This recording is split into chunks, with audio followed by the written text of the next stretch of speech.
ছেলে বিবাহ পদ্ধতি ছিল যে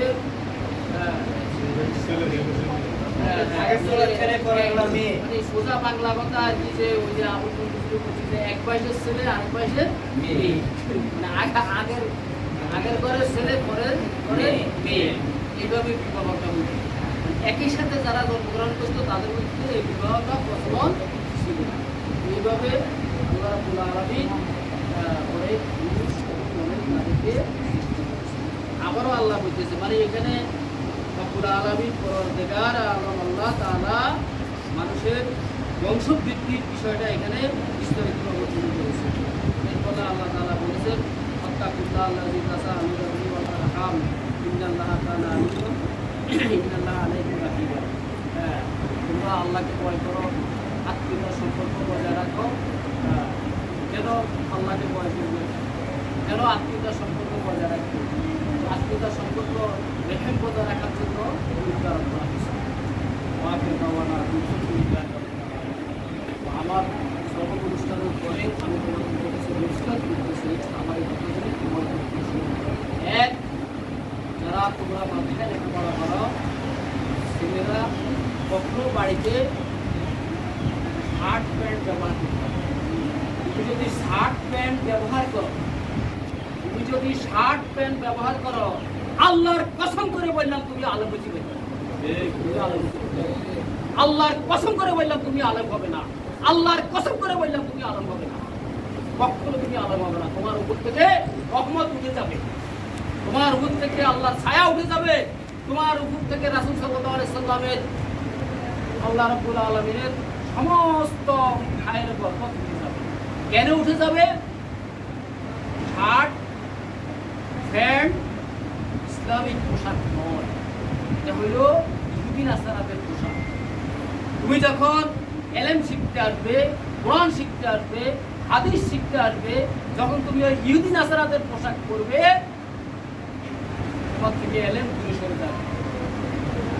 এই যে আমি এখন মনে করো যে পোশাকে আছি, আমি ইচ্ছা করলে কি এই প্রকাশ্যে গুণা করতে পারবো? একটা ছোট গুণে ধরো একটা সিগারেট খেতে পারবো? হ্যাঁ, আমি একটা গালি দিলাম এই পোশাকে, এটা কি করতে পারবো? কেন? আমাকে কি করবে? আমার পোশাক আমাকে কি করবে? বাধা দেবে। এই জন্য পোশাকের একটা গুরুত্ব আছে। আমরা এখন যে পোশাক করি, এই পোশাকটা আমাদের ওস্তাদরা পরেছেন, আমাদের ওস্তাদরা যে ওস্তাদ করেছেন, ওনাদের ওস্তাদরা পড়েছেন, ওনাদের ওস্তাদরা পড়েছেন, ওনাদের ওস্তাদরা পড়েছেন।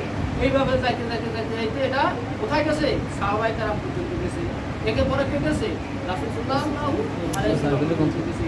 এরপরে কোথায় গেছে? হ্যাঁ, এবং এই পোশাকটা কোথা থেকে আসছে? জিবরাইল আলাইহিস সালাম দিয়েছে। হ্যাঁ, আল্লাহ তাআলা দিতে এই পোশাক এই জন্য আসছে। এখন তুমি যা তা পোশাক পরো। হ্যাঁ, একজন আলেম ইচ্ছা করলে কি আপনারা যে আমাদের অনেক ছাত্রকে দেখি ইদানিং যে শর্ট প্যান্ট পিঁধে তারা রাস্তাঘাটে হাঁটে, আশ্চর্য করে, আশ্চর্য করে। ওই জিনিসগুলো আপনার যে পদুয়া বাড়ি আপনার নবম জন্য একটা ছেলে আমার সাথে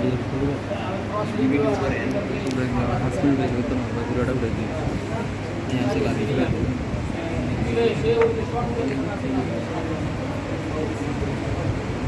নবম শ্রেণীর ছাত্র, দশম শ্রেণীর ছাত্র, আলেমের ছাত্র, আজলের ছাত্র,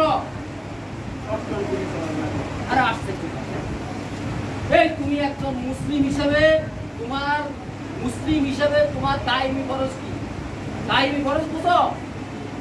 কথা কয় না, দায়মি ফরজ বুঝো নাকি? হ্যাঁ, দায়মি ফরজ কি? মানে যেটা তুমি স্বয়নে, স্বপনে, সর্বাবস্থায়, পবিত্রতায়, অপবিত্রতায়, সর্বাবস্থায় তোমার কাছে ফরজ। এক নম্বর কি? আপনারা শিক্ষকরা বলবেন না, এক নম্বর কি বলো? হ্যাঁ, এক নম্বর কি? কত কি কখনটা কি? এক নম্বর হলো ঈমান। ঈমান কাকে বলে? ঈমান হলো আল্লাহ এবং আল্লাহ রাসূলের উপরে বিশ্বাস। এক নম্বর কি? ঈমান। ঈমান হলো কি? আল্লাহ, আল্লাহ রাসূলের উপরে বিশ্বাস। এটি দায়মি ফরজ। দুই নম্বর হলো কি? ওই যে তুমি বলছো সতর টাকা। এখন সতর কাহাকে বলে? সতর কোথা থেকে? পুরুষের সতর কোথা থেকে কোথায়? নাভির উপর থেকে। নাভি থেকে না, নাভির উপর থেকে হাঁটুর নিচ পর্যন্ত। এটা কি সতর? এটা কি সতর? এই দুইটা ফরজ হলে কার জন্য? পুরুষদের জন্য। এই দুইটাই তো পুরুষদের জন্য, এই দুইটা ফরজ দায়ী।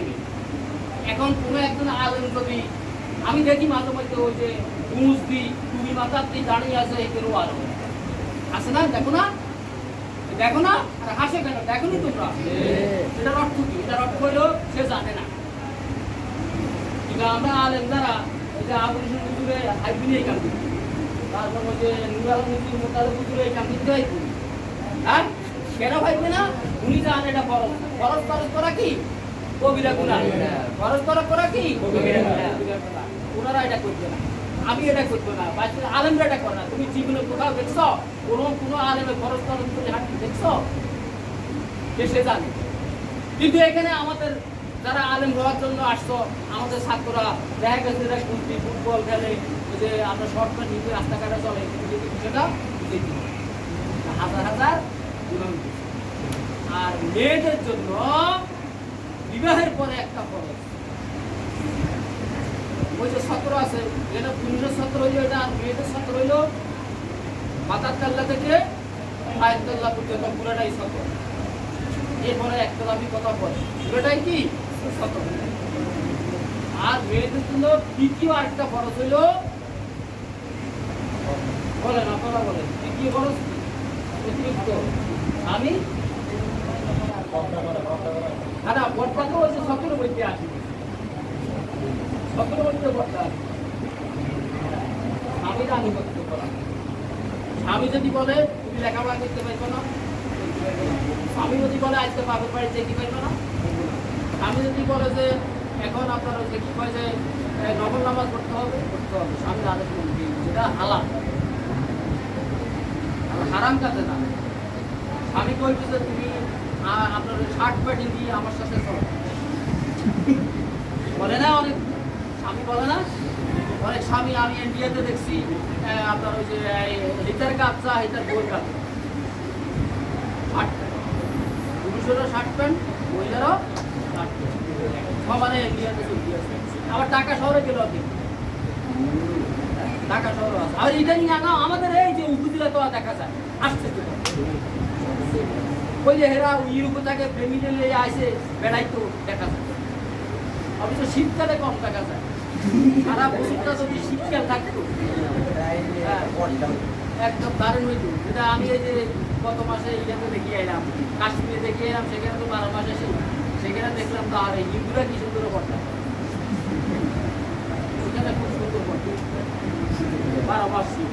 ঠিক আছে, এই কথা কি বললাম, ক্লাস করবে, বাড়িতে লেখাপড়া করবে, নিয়মতান্ত্রিকভাবে দৈনন্দিন অন্তত কমপক্ষে কোরআনের একটা আয়াত অর্থ সহকারে পড়বা, একটা হাদিস অর্থ সহকারে পড়বা, তোমাদের সিলেবাসে যা আছে সেখান থেকে পড়বা তো, পড়বা তো, পড়বা তো। বলো, আমি ওয়াদা করিলাম দৈনিক অন্তত একটি কোরআনের আয়াত এবং একটি হাদিস অর্থ সহকারে পড়ি, সারা জীবনের জন্য। এটা মনে কোরআনে কেটে নিলাম, তোমার এলেম বাড়বে, তোমার